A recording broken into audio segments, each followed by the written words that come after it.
Sebab Engkau Maha Kudus, kudus dan kudus, kuduslah Engkau. Pagi ini kami masuk di dalam kekudusan Tuhan, menyembah Tuhan, dan berupaya berjuang untuk memberi yang terbaik bagi nama Tuhan. Dalam ibadah pagi kami pagi ini, dalam ibadah Sabat kami pagi ini, kami rindu mempersembahkan yang terbaik kepada Tuhan. Melalui penyembahan, melalui pujian, melalui ucapan syukur kami di hadapan Tuhan. Dan kiranya Tuhan yang Maha Kudus berkenan atas apa yang kami persembahkan kepada Tuhan. Dan pagi ini pun kami juga kembali bersyukur kepada Tuhan. Segala Tuhan kembali memberi kesempatan kepada kami untuk kami dapat merasakan hadirat Tuhan dalam ibadah dan terlebih dalam pemberitaan firman Tuhan. Kami percaya bahwa setiap firman yang boleh kami dengarkan, yang boleh kami pelajari pagi ini akan membawa manfaat, akan membawa tuntunan dan membawa kekuatan di dalam hidup kami mengenal Engkau, dan di dalam hidup kami untuk semakin dekat kepada Engkau. Kiranya Tuhan beserta, kiranya Tuhan memberkati apa yang kami pelajari pada pagi hari ini.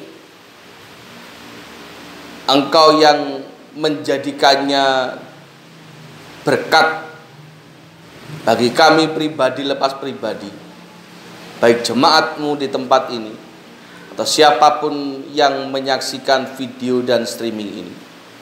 Kami percaya Tuhan sedang punya urusan bagi kami masing-masing. Tuntaskanlah di dalam kehidupan kami. Kuasai telinga kami, kuasai hati dan pikiran kami, kuasai ruangan ini dan sekitar gereja-Mu ini. Nama Tuhan dipermuliakan. Dan hamba-Mu yang jauh dari sempurna ini menyerahkan diri di hadapan Tuhan. Tuntunlah Tuhan, mampukanlah Tuhan, dan sempurnakanlah seturut dengan kehendak Tuhan. Terima kasih Tuhan, kami serahkan waktu kami selama beberapa menit ke depan. Berkuasalah atas kami di tempat ini. Dan hanya dalam nama-Mu Tuhan kami, Yesus Kristus Tuhan dan Juru Selamat kami yang hidup, kami berdoa dan mengucap syukur. Amin. Shalom. Shalom. Shalom. Beda loh. Panggah beda bener teman berarti. Sehat. Sehat. Loh, beda bener. Ada nih. Kiranya selalu dalam penyertaan Tuhan, dalam perlindungan Tuhan. Pagi ini kita ketemu lagi di dalam ibadah, dalam pembelajaran firman Tuhan kita. Masih di dalam tema pada bulan ini, hidup berakar di dalam Kristus. Minggu lalu kita sudah belajar tentang fungsi akar. Mengapa kita harus berakar di dalam Tuhan? Untuk apa kita berakar di dalam Tuhan? Dan pagi ini masih tentang akar-akaran. Masih tentang hidup yang berakar di dalam Tuhan. Kita akan belajar apa yang sesungguhnya membuat akar kita itu, atau yang membuat kita itu tetap berakar dengan sehat di dalam Tuhan. Apa yang bisa membuat kita itu semakin menancap dalam keimanan kita di dalam Tuhan Yesus.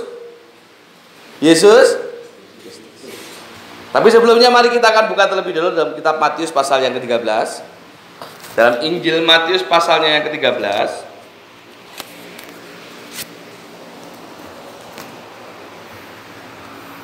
Ayatnya yang ke-18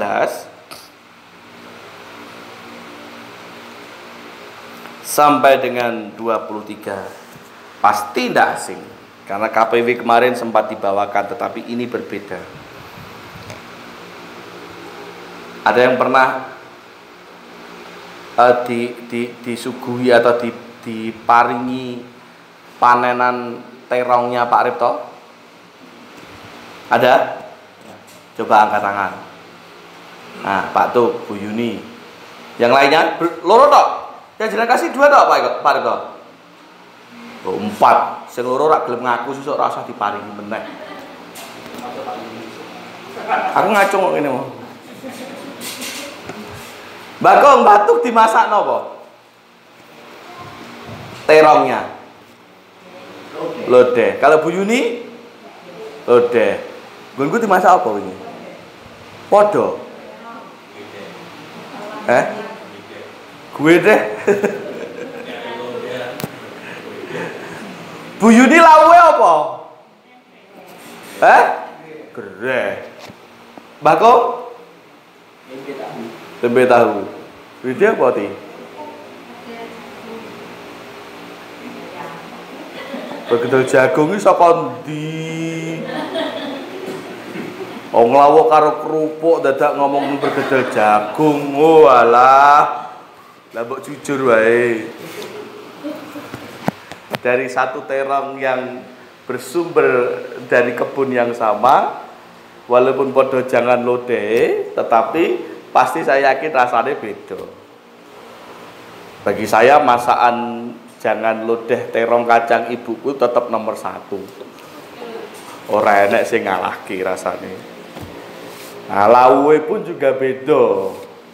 Ana sing gre, ana sing tahu tempe komplit enak tahu tempe kerupuk. Lawuhe beda, rasane beda. Pun sama. Berapa kali pun ayat ini disampaikan, semakin kita dalami akan semakin menemukan hal-hal yang baru yang bisa kita nikmati. Amin. Nah, pagi ini kita akan baca sebelum nanti akhirnya kita akan renungkan bersama-sama. Kita pelajari bersama-sama. Injil Matius pasal yang 13 ayat 18 sampai dengan 23. Saya akan bacakan, silahkan disimak. Karena itu dengarlah arti perumpamaan penabur itu. Kepada setiap orang yang mendengar firman tentang kerajaan surga tetapi tidak mengertinya, datanglah si jahat dan merampas yang ditaburkan dalam hati orang itu. Itulah benih yang ditaburkan di pinggir jalan. Benih yang ditaburkan di tanah yang berbatu-batu ialah orang yang mendengar firman itu dan segera menerimanya dengan gembira. Tetapi ia tidak berakar dan tahan sebentar saja. Apabila datang penindasan atau penganiayaan karena firman itu, orang itu pun segera murtad. Yang ditaburkan di tengah semak duri ialah orang yang mendengar firman itu, lalu kekhawatiran dunia ini dan tipu daya kekayaan menghimpit firman itu sehingga tidak berbuah. Yang ditaburkan di tanah yang baik ialah orang yang mendengar firman itu dan mengerti, dan karena itu ia berbuah. Ada yang 100 kali lipat, ada yang 60 kali lipat, ada yang 30 kali lipat. Apa yang menjadikan akar itu sehat?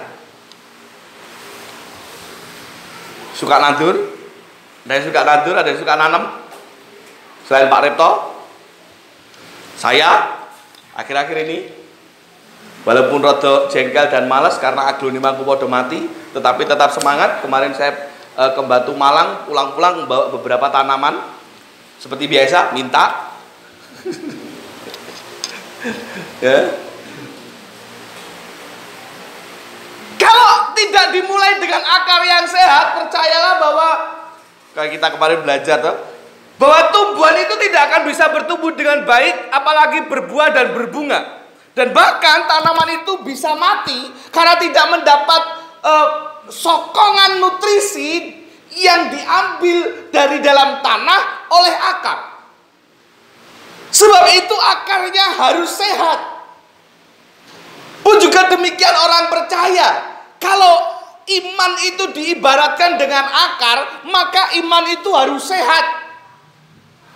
Supaya setiap nutrisi yang dibutuhkan oleh kerohanian kita, oleh kehidupan kita, itu bisa tersubsidikan dengan baik. Sehingga segala macam halangan, tantangan, rintangan, cobaan kehidupan tidak akan mudah membuat setiap orang percaya itu menjadi goyah, lemah, dan akhirnya ambiar.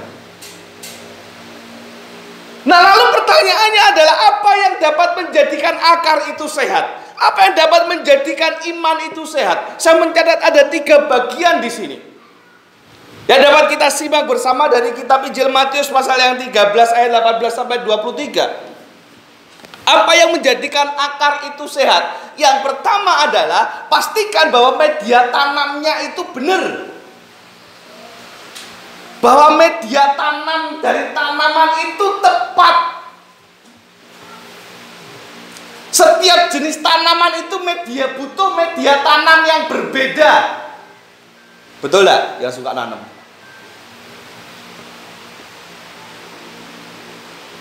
Harus diberi kompos, pupuk dengan jenis yang berbeda. Beberapa tanaman kalau nyuwun sewu dikasih serindil, tahu serindil? Ada beberapa daerah yang menyebutnya grontol.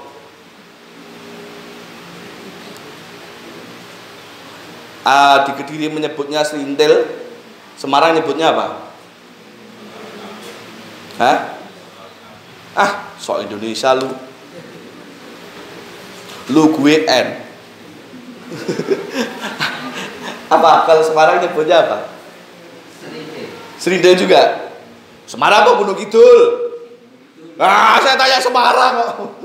Gunung Kidul pokok kita plek Pak, pasti podo. Apa? Grontol juga? Yogja apa nyebutnya? Blendung. Loh, blendung itu jagung itu.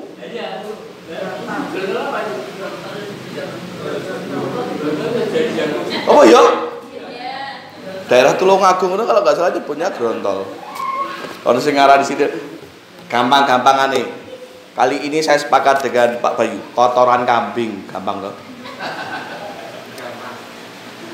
Berat saya mengatakan setuju dengan Pak Bayu, tapi ya sudahlah. Ben kabeh paham. Tidak semua tanaman, tidak semua tumbuhan bisa dikasih itu. Walaupun itu bagus untuk tanaman. Tanaman-tanaman hias tidak semuanya bisa dikasih itu. Aglonema dikasih itu mati, kepanasan. Aglonema itu butuhnya yang dingin, yang airnya tapi juga tidak terlalu banyak gitu toh. Beberapa aglonema saya mati dan bahkan kutuan. Ketika saya tanya kepada si penjual ketika online di Shopee, tak tanya, "Mas, aglonema aku udah tewas kabeh napa ya? Lah napa enek kutune?" Dan saya jelaskan bla bla bla. Media tanammu mau ganti berapa bulan sekali? Loh, kudu diganti toh? Ya kudu diganti. Ben tidak jamuran, ben tidak kutuan. Oh, saya bilang gitu. Ya mana saya tahu. Kok karo bumi tak diajari kok aku. Agar jare kon kayak sekam tok ya tak kayak sekam kan gitu. Betapa pentingnya media tanam itu bagi tanaman yang bisa membuat akarnya menjadi sehat. Ketika godongnya ketok mati layu, entek godongnya tak cabut jebulot apa namanya? Akarnya itu bosok. Akarnya tidak bisa tumbuh dengan sehat, menyebabkan apa yang ada di atasnya pun menjadi tidak bertumbuh dan bahkan oleh sebab itu perlu memastikan bahwa media tanamnya tepat. Dalam beberapa contoh perumpamaan yang diutarakan Yesus, ada beberapa benih yang ditaburkan di media tanam yang berbeda. Ada yang di pinggir jalan, ada yang di batu, ada yang di antara semak berduri, dan ada yang ditanam di tanah yang baik, yang bagus, yang gembur, yang sehat. Dan dari keempat-empatnya itu menghasilkan buah yang berbeda. Sing ditaburkan di tepi jalan ilang, dicucuki manuk. Sing ditaburkan di batu ora tukul. Sing ditaburkan di antara semak berduri tukul tapi begitu gede mati. Yang ditaburkan di tanah yang baik, yang sehat, dia tumbuh dengan baik dan bahkan berbuah. Dikatakan sampai 100 kali lipat, 200 kali lipat, dan berkali-kali lipat. Media tanam itu ibarat hati kita. Media tanam itu ibarat hidup kita. Media tanam itu ibaratnya diri kita sendiri. dikatakan atau ditanya, bagaimana supaya iman itu bisa menancap kuat di dalam Yesus Kristus? Tergantung hatimu. Jawaban yang pertama adalah tergantung hatimu. Tergantung media tanammu. Imanmu itu mbok tancapkan di hati yang seperti apa? Di hati yang di tepi jalan kah? Di hati yang berbatu, yang keras, yang atos kah? Sehingga siapapun yang menegur ditolak. Siapa-siapa yang mengajak saat mbok nek gereja, alah mbok budal-budal dhewe. Hatimu watu, media tanammu batu kurang tepat. Ganti karo botol. Batu botol. Ataukah hati kita ini seperti semak berduri yang tumbuh sebentar kemudian hilang, yang mendengar sebentar, oh ya, oh hebat, wah khotbahnya bagus. Di grup gereja yang di-share itu khotbahnya pendeta ini, khotbahnya pendeta ini, khotbahnya pendeta ini. Pendeta dhewe atau di-share khotbahnya. Atau siapapun yang di-share. Tapi ya hanya sekedar di-share, hanya sekedar dibagi. Kemudian ketika setelah selesai mendengarkan, ketika setelah pulang meninggalkan gereja ini, sampai rumah ditekoni, Pak Julius khotbah apa mau? Mbah, tapi mau sing fals kok. Ngono ya. Mikir, gua mau tamati mikir. Malah ketika saya berkata, amin saudara, amin, amin, kurang semangat, amin. Metu saka gereja tekok ikut bae apa embuh, hatimu penuh dengan semak berduri. Maka sekali lagi, kalau ditanya bagaimana supaya iman kita itu menjadi sehat, menancap dengan baik di dalam nama Tuhan Yesus Kristus sebagai Tuhan dan Juru Selamat kita, jawaban pertama adalah tergantung bagaimana Anda menjalani kehidupan. Tergantung bagaimana Anda dikendalikan oleh prinsip hidup yang seperti apa. Katanya ada orang yang berkata bahwa orang itu, manusia itu harus punya prinsip. Ya toh? Dan saya setuju itu. Orang hidup harus punya prinsip. Kalau tidak punya prinsip, mending tidak usah hidup. Loh, malah sadis toh. Lah ngapain hidup omong cuma rono rene. Kayak saya lagi dolanan bal-balan. Saya itu tidak bisa bal-balan. Jadi kalau pas dulu zaman SMA, zaman kuliah gitu, pas main bal-balan ini mau ngetutne rono, bali rono melu mlayu rono, bali rene melu mlayu rene, mau moya mlayu rak duwe prinsip. Mbok aku ki dadi back apa dadi striker, mbok dadi apa, wis yang penting enek bal mlayu, bal gludung diparani gitu. Orang hidup tidak bisa seperti itu. Pesepak bola yang profesional dia tahu posisinya. Lek back yo jaga mburi, lek kiper jaga gawang. Kiper lek kakean maju mesti kegulan. Sesoke dipecat ora digawe meneh karo pelatih. Ya toh? Striker yo gone nek ngarep nyetak gol. Striker kok ngancani back, ngancani kiper ngapain padahal lagi nyerang. Padane warung kopi yo piye ngancani kiper malah jagongan nek mburi ngapain? Sesuk ora bakal dimainke.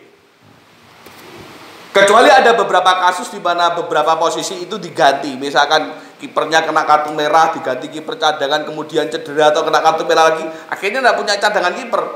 Diambil salah satu pemain, entah itu striker, siapa yang bisa menjadi kiper lebih baik daripada pemain yang lain. Nah itu beda. Tapi tetap posisinya dia di kiper. Walaupun dia striker, dia sedang berperan menjadi kiper, maka nggak boleh melu nyerang. Hal nyerang gawai kosong kegulan. Orang harus punya prinsip, betul, tetapi prinsip yang seperti apa?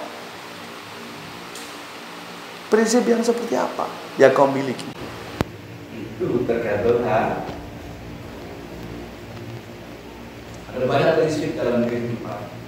Sing pernah saya sebutkan, jadi godong mau nyuai, jadi lemah mau ngidul, jadi banyu mau ngidul itu prinsip. Tapi nyuruh saya salah. Banyak loh prinsip, tetapi pertanyaannya benar dan prinsip. Itu yang akan mempengaruhi imanmu sehat atau tidak. Itu yang akan mempengaruhi engkau menancap kuat di dalam Kristus Yesus dengan benar atau tidak. Ya. Jadi perhatikan bahwa bagaimana setiap kondisi hati menentukan apa yang akan terjadi pada akar dan proses pertumbuhannya. Itu pula yang akan terjadi pada diri kita. Hati kita menjadi penentu. Sebab itu pilihan ada di tangan kita. Hatimu itu mau arahkan kemana? Mau jadi hati yang berbatukah? Hati yang penuh semak durikah? Hati yang suburkah? Saya tidak akan bahas satu persatu lagi ya. Sudah sering dibahas tentang hati berbatu, biaya dan sebagainya. Anda tahu, ada harus pilihan. Kalau yang jelas, kalau mau imanmu mengakar dengan baik dalam Tuhan, ya tanyakan pada hati. Hatimu itu sedang kau bentuk, sedang kau arahkan ke arah mana? Jangan kayak yang kemarin minggu saya katakan, senengannya pilih-pilih ayat.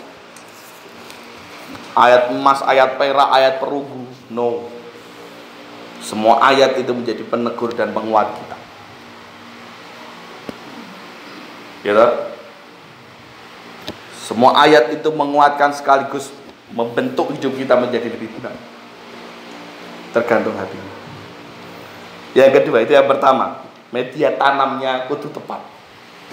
Kalau mau imanmu bertumbuh, media tanamnya harus tepat. Artinya hatimu kudu benar. Yang kedua, bagaimana supaya akar itu sehat? Selain karena faktor media tanam, faktor lingkungan itu mempengaruhi. Salah satu penyebab beberapa tanaman saya, khususnya aglonema mati, itu karena Semarang terlalu panas, gak kuat. Bougainville,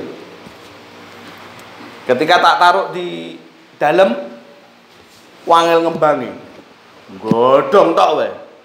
Bahkan godong pun wangel. Begitu tak taruh luar, kena panas sidik we, ngembang terus. Dan sekali ngembang terus. Brodol ngembang lagi, brodol ngembang lagi. Karena apa? Link sekitar itu mempengaruhi baik atau tidaknya akar itu, baik atau tidaknya tumbuhan itu. Kalau dari ayat ini, lingkungan yang seperti apa? Kalau Anda melihat dalam ayat yang ke-19, ada si jahat yang merampas benih-benih yang ditaburkan di pinggir jalan. Lingkungannya dipenuhi oleh si jahat. Karena media tanamnya tidak benar, maka dipengaruhi juga oleh lingkungan yang tidak baik juga. Kemudian ayat yang ke-21, ada penindasan di sana, ada penganiayaan, lingkungan yang tidak baik, lingkungan yang kasar. Kemudian ayat yang ke-22, ada tipu daya. Ya, coba lihat ayat 22. Yang menggambarkan kondisi hidup itu juga menjadi faktor lingkungan yang dapat menentukan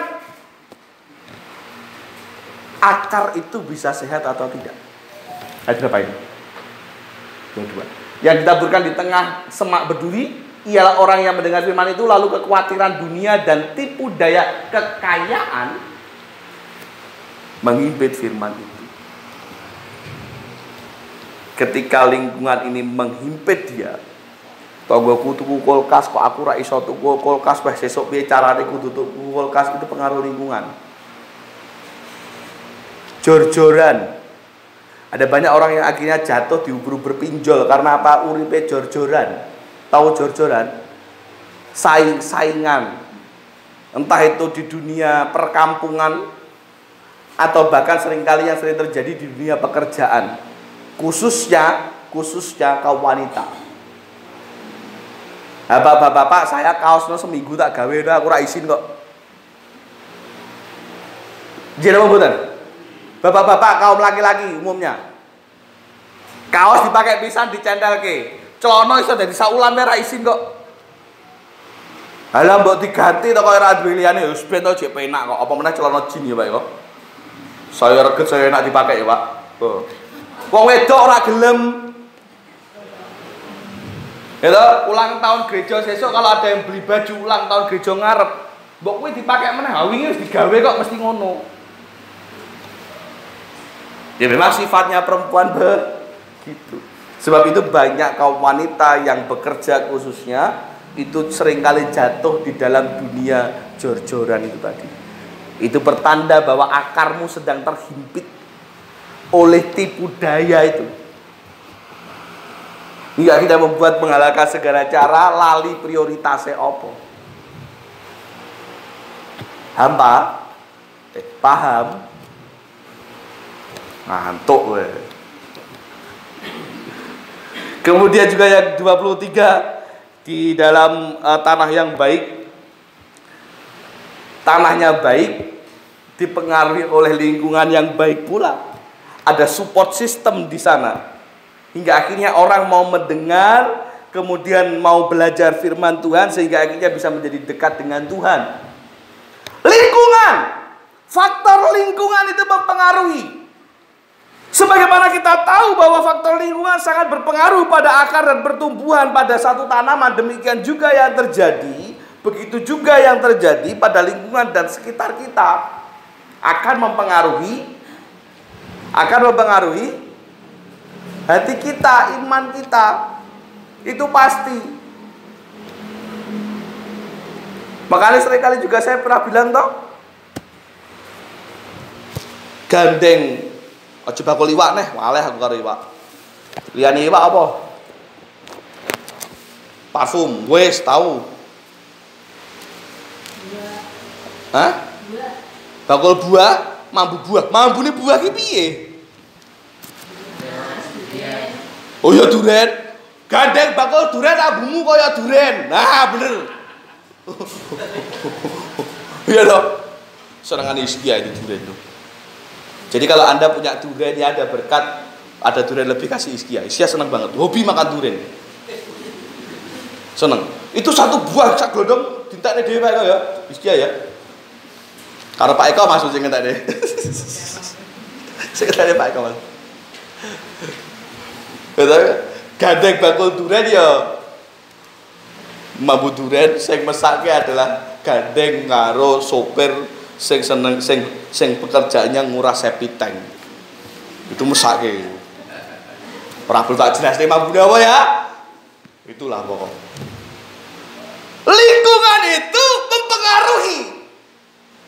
Maka saya sampaikan bahwa pilihlah lingkungan yang mensupport Anda untuk bertumbuh. Oh Pak, saya tidak bisa Pak pilih-pilih teman Pak, semuanya kan saudara Pak. Betul. Kita harus berkawan, berteman, akrab dengan siapapun. Tetapi support system, carilah lingkungan yang tepat. Prioritas adalah lingkungan yang baik. Aja senengamu nongkrong nek pos kampling, tetapi ora seneng mlebu gereja. Itu sudah salah kaprah. Ya toh? Lek dijak koncone wae, kanca kerja, kanca sekolah, kanca kuliah, kanca apa. Ayo janjian nek Ciputra Mall ke kafe. Wah, semerintil budal. Di grup gereja, jangan lupa nanti malam ada jam doa karo Pak Eko diinget nih ngono. Petugas ini jam 6:30. Sepi. Piye sak? Sake lho Pak Eko.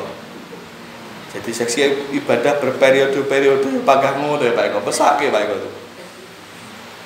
Lah dhisik mesake aku, saiki duwe seksi ibadah ben mesake seksi ibadah. Hati-hati. Anda boleh berteman dengan siapapun boleh, tetapi ingat prioritaskan teman-teman, orang-orang, lingkungan yang mensupportmu untuk tumbuh di dalam Tuhan. Kalau engkau mau akarmu sehat, kalau engkau mau imanmu kuat di dalam Tuhan, carilah lingkungan yang tepat. Pak awor karo kanca-kanca gereja yo ora jamin. Wong kanca-kanca gereja ketika kumpul ketemu yo diajak ngrasani. Yo golek kanca sing gereja, kanca gereja sing ora seneng ngrasani. Duh, tidak semua orang yang senang ke gereja, tidak semua orang yang rajin ke gereja itu baik. Ya, catat. Tidak semua orang yang sregep nek gereja seminggu ping 4, ping 5, ping 7. Tidak semuanya 100 ki wong seminggu ping 7 ping 100 yo. Manggon gereja kok. Tidak semuanya baik. Tapi itu wajar karena gereja memang bukan tempat orang baik. Gereja ki tempate wong jahat, gereja ki tempate wong elek. Kaya aku ya kaya jenengan padha eleke. Supaya dadi apa? Dadi apik. Mungkane kon nang gereja. Mungkane bisa tumbuh bareng. Ya toh? Bergerak bersama, bertumbuh bersama, itu sing bener. Mangka lek enek kancane gereja sing elek kelakuane aja mah dirasani Pak coreke Pak jadi jemaat aja. Dongakno ben sregep ben dadi apik. Harapannya jadi baik. Betul. Aja malah diusir. Aku wae sing diusir ora apa-apa. Lek diusir aku sing pusing. Ngumpulne angel-angel gitu. Pak tapi dijak gelem Pak. Ya wis pokoke didongakne wae. Ya. Maka kalau ada orang ngomong, "Ayo nek gerejamu jek elek." Soale gerejamu wis maju, wonge wis apik kabeh. Oh alah apikmu ki sepiro? Mongko nek gereja isine kabeh wong elek memang. Makanya ayo aku elek, awakmu yo elek, kabeh elek. Ora rupane lho, rupane kan bagus-bagus, ganteng-ganteng, ayu-ayu toh. Nek setiap kita punya sisi negatif, itu pasti. Setiap kita punya kelemahan dalam sikap maupun sifat. Sebab itu yuk ngumpul nang gereja. Berarti ngumpul wong elek, Pak. Ya ora apa-apa ngumpul wong elek, ning kan tumbuh bareng. Neng kan apik bareng, itulah gunanya support system di dalam lingkungan yang tepat. Walaupun kabeh elek, tapi ada kemauan yang sama untuk menjadi lebih. Itu yang benar.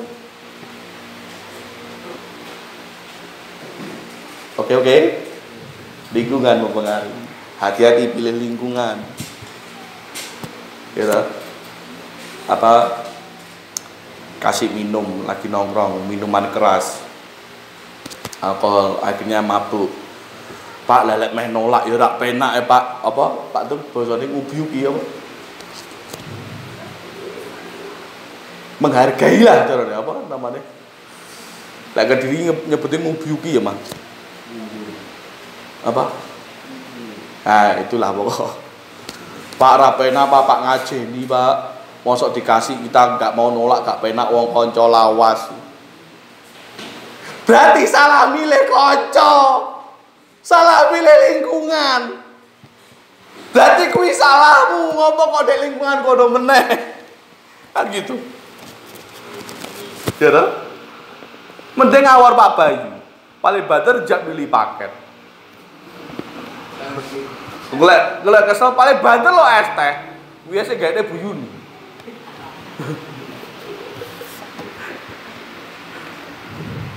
Ya, pilihlah lingkungan yang baik supaya kita bisa saling mensupport, tumbuh bareng, maju bareng, baik. Supaya iman kita pada akhirnya podo-podo apik bareng. Mlebu surga ya bareng. Amin. Awas tekan jowo engko lali khotbah kuwi. Yang ketiga, media tanam pastikan dengan baik. Kemudian lingkungan pastikan dengan baik. Kudu tepat. Lingkungannya kudu tepat. Hongone kudu tepat. Tanduran saka daerah dingin, daerah mana? Bandungan. Beli dek Bandungan apik. Digawa nek Semarang kene mati. Napa? Kono adem kene panas. Lingkungannya beda. Pengaruh. Itu yang kedua. Yang ketiga, media tanam sudah, lingkungan sudah. Yang ketiga, yang tidak kalah pentingnya adalah bagaimana supaya akar itu sehat, tergantung caramu memperlakukan. Media tanamnya bener, lingkungannya pas, tapi lek kamu memperlakukan saenakmu, kadang mbok sirami, kadang orang. kadang dipupuk, divitamin kadang orang, itu akan menyebabkan perbedaan dalam pertumbuhannya. Betul enggak? Itu kalau tanaman. Diparingi Pak Repto lombok. Lagi iki lomboknya tukul berbuah, buah entek, buah meneh lagi ini. Ning, tetapi lihat toh, itu lomboknya mau telu mau papat. Ngene Pak Repto ngedani lomboknya. Karena ada Pak Repto bedino disirami guys, sing nyirami Gusti Allah saya udan. Iya toh? Hasilnya beda toh? Bagaimana cara kita memperlakukan akan menyebabkan perbedaan dari hasil buahnya. Iman pun sama. Bagaimana cara Anda memperlakukan iman Anda, kepribadian Anda akan menyebabkan hasil pertumbuhan dan buah yang berbeda. Kalau dalam contoh tadi di ayat Matius tadi, dalam ayat 19 yang tidak tepi jalan, orang sing nabur ini karena dasarnya orang ngerti dan bahkan tidak mau tentang firman Tuhan. Wis media taname salah, lingkungannya salah, akeh penjahat kayak mau. Orang yang nadur orang mau tahu, tidak mau ngerti. Nah, tetapi tidak mengerti, nggak mau tahu dia.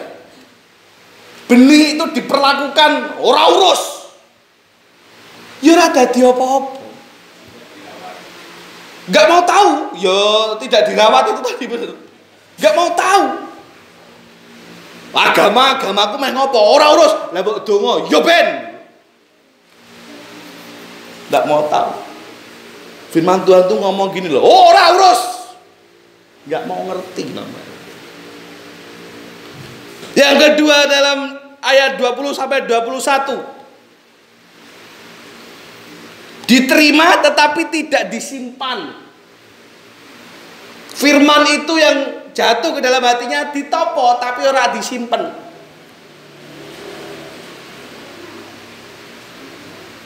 Pak Eko misalkan tak kasih gitar, ditompo, ning ora disimpan, digeletak nih. Ini lek gitar gede Pak, mesti ngerti ya. Apa misalkan? Gitar cilik tadi. Pak Eko gitar yang kemarin saya kasih ada. Duh, lupa Pak, kayaknya masih ada. Gak tahu tak taruh di rumah, di kamar, gak tahu kayaknya disimpan istri saya. Mbok tompo, ning rabok rawat. Ketika Tuhan datang mempertanyakan, bingung jawabnya. Iman pun sama. Bagaimana cara kamu memperlakukan itu mempengaruhi. Yang ayat 22. Ayat 22. Yang ditaburkan di tengah semak duri ialah orang yang mendengar firman itu lalu kekhawatiran dunia ini dan tipu daya kekayaan menghimpit firman-Nya itu sehingga tidak berbuah. Ia mendengar firman, tetapi firman-nya kalah karo apa? Ngrungokne firman, tapi firman-nya kalah karo apa? Donya. Karena kekhawatiran akan duniawi. Maka mana yang lebih prioritas bagi orang-orang seperti ini? Mana yang lebih prioritas? Firman apa dunia? Ketika engkau salah memperlakukan firman Tuhan, memprioritaskan hal yang salah, juga akan jadi apa-apa. Kemudian ayat 23, ia mendengar, ia ngerti, dan ia melakukan, makanya buah turah-turah berkali-kali lipat. Bagaimana engkau memperlakukan imanmu, itu akan mempengaruhi buahmu di masa depan. Maka perlakukanlah iman ini dengan kalau tubuh aja butuh sarapan toh. Walaupun saya belum sarapan, ada yang sudah sarapan? Sudah? Sopo bater? Wah, enak aku udah sarapan. Ada yang mau ngajak saya sarapan? Nanti, nanti kapan? Sesuk iya nanti. Oh iya, betul. Masuk. Tubuh perlu diperlakukan dengan baik. Butuh asupan makanan. Lek kesel butuh vitamin. Lek meriang butuh obat. Tubuh perlu diperlakukan dengan baik. Iman pun sama. Ada hal yang harus diprioritaskan. Ya dongo, ya maca firman, ya beribadah, ya melakukan apa kehendak Tuhan. Itu prioritasnya untuk membuat iman kita bertumbuh dengan Aku kadung janji Pak. Lah janjimu kapan? Janjimu kapan? Kemarin Jumat saya ketemu Pak sama teman lama, saya janji diajak pergi. Jadi besok Minggu enggak ke gereja. Lah wis kadung janji Pak. Lah janjimu karo Gusti Yesus ya awet awal-awalmu dibaptis nih. Didigon kan sing janjian dhisik sing diprioritasnya toh. Ya boleh jenengan sok ngapusi ya ora ngerti ya aku ya. Tapi bagi saya mana yang janji duluan ya diprioritaskan. Berarti membuat janjinya duluan itu. Rapat pansus janjian dino Minggu, janjiannya awet sesasi yang lalu, sebulan yang lalu. Tiba-tiba mau diajak pergi jalan-jalan karo anaknya. Lah saya kemarin Minggu sudah janji sama anak saya Pak. Janjianmu rapat pansus kira sebulan yang lalu loh. Lebok ngomong sama anakmu, besok Minggu ayah mama mau rapat. Kan janjiannya di pansus loh. Janjian untuk beribadah, berdoa, setia membaca firman sejak Anda dilahirkan menjadi pribadi yang baru. Ketika dibaptiskan, memutuskan percaya Yesus itu janjimu. Ono sing dibaptis? Kecuali bocah-bocah cilik-cilik.